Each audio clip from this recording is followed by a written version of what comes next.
સુરતમાં રોગચાળામાં એક માસૂમનું મોત નીપજ્યું હોવાની ઘટના સામે આવી છે. લિંબાયત વિસ્તારમાં ઝાડા ઉલટી અને તાવની ફરિયાદ બાદ 6 વર્ષીય બાળકનું સારવાર દરમિયાન મોત નીપજતા પરિવારમાં શોકનો માહોલ છવાયો છે.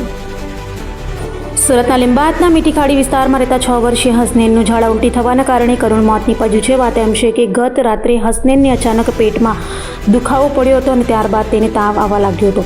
પરિવારજને વહેલી સવારે બાળકને સારવાર માટે ખાનગી હોસ્પિટલમાં ખસેડ્યો હતો. જોકે વધુ તબિયત બગડતા તેને વધુ સારવાર અર્થે સિવિલ હોસ્પિટલ ખાતે ખસેડવામાં આવ્યો હતો, જ્યાં સિવિલ હોસ્પિટલમાં હાજર તબીબોએ તપાસ બાદ હસનૈનને મૃત જાહેર કર્યો હતો. મૃતક હસનૈનના પિતા ચાની લારી ચલાવી પોતાના પરિવારનું ગુજરાન ચલાવ્યું છે. પરિવારમાં માતા પિતા હસનૈન અને તેની એક નાની બહેનનો સમાવેશ થાય છે. નાનકડા બાળકના અચાનક કરુણ મોતથી સમગ્ર પરિવારમાં શોકનો માહોલ સર્જાયો છે. आपका नाम? मेरा नाम सैयद महमूद है। आप रहते कहाँ पे? मीठी गाड़ी प्रताप नगर।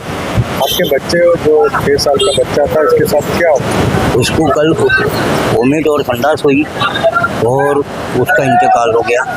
कौन सा हॉस्पिटल लेके गए बच्चे? हाँ, मयक हॉस्पिटल और मन्नत हॉस्पिटल में ले गए। फिर क्या हुआ?